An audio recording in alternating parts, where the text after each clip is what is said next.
پیارے بچوں، السلام علیکم ورحمۃ اللہ وبرکاتہ۔ آپ تیسری جماعت کے طلباء اپنی اردو بک کا پیج نمبر 18 نکال لیں، اور جو سبق ہم پڑھ رہے ہیں اس کا نام ہے حضرت محمد صلی اللہ علیہ وسلم۔ ہم نے پڑھا کہ آپ صلی اللہ علیہ وسلم نے تمام دنیا کے لوگوں کو بھائی چارہ سے رہنے کی تلقین کی اور نیکی کا حکم دیا۔ انسان جو سیدھے راستے سے بھٹک گیا تھا اسے سیدھا راستہ دکھایا۔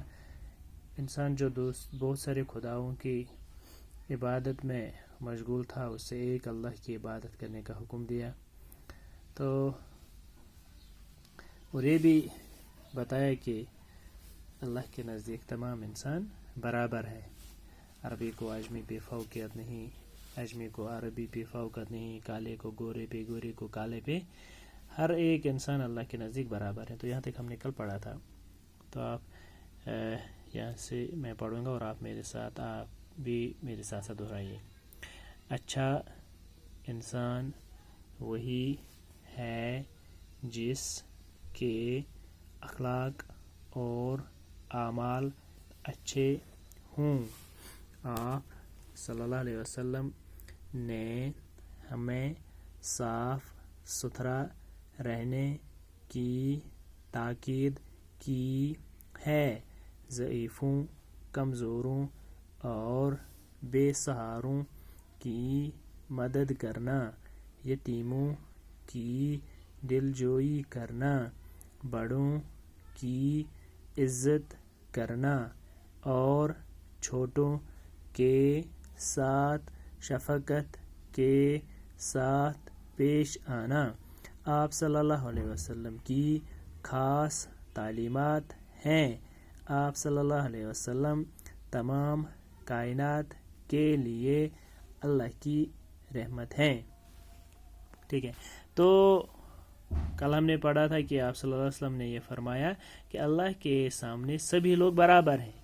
سبھی لوگ، چاہے کوئی عرب کا رہنے والا ہو، عجم کا رہنے والا ہو، کوئی کالا ہو، کوئی گورا ہو، تمام لوگ اللہ کے نزدیک برابر ہیں۔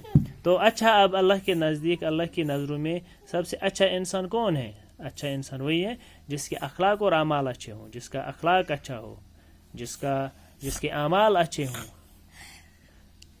تو چاہے وہ عرب کا ہو، عجم کا ہو، کالا ہو، گورا ہو، چھوٹا ہو، بڑا ہو، تو اللہ کے نزدیک وہی سب سے اچھا انسان ہے جس کے اخلاق اور اعمال اچھے ہوں۔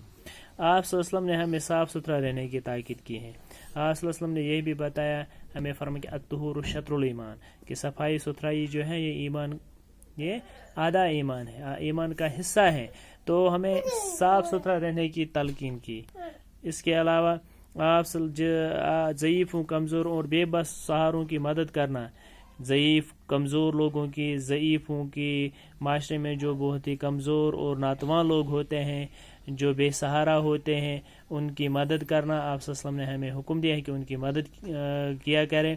یتیموں کی دلجوئی کرنا، جو لوگ یتیم ہوں، جن کے باپ مر چکے ہوں، ان کی دلجوئی کرنا، ان کا خیال رکھنا، بڑوں کی عزت کرنا، اور جو بڑے لوگ ہوں، بزرگ لوگ ہوں، ان کی عزت کرنا، اور چھوٹوں کے ساتھ شفقت کے ساتھ پیش آنا، اور جو چھوٹے ہوں ان کے ساتھ اچھے طریقے سے، بھلے طریقے سے، شفقت کے ساتھ پیش آنا آپ سب کی خاص تعلیمات ہیں۔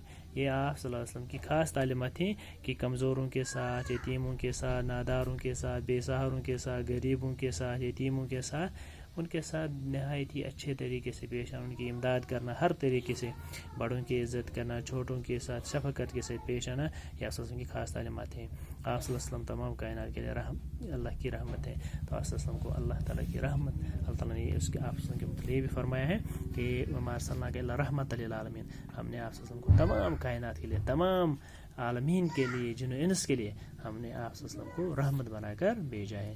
تو یہاں سے یہ جو پیرا آخری پیرا تھا، اب اپنی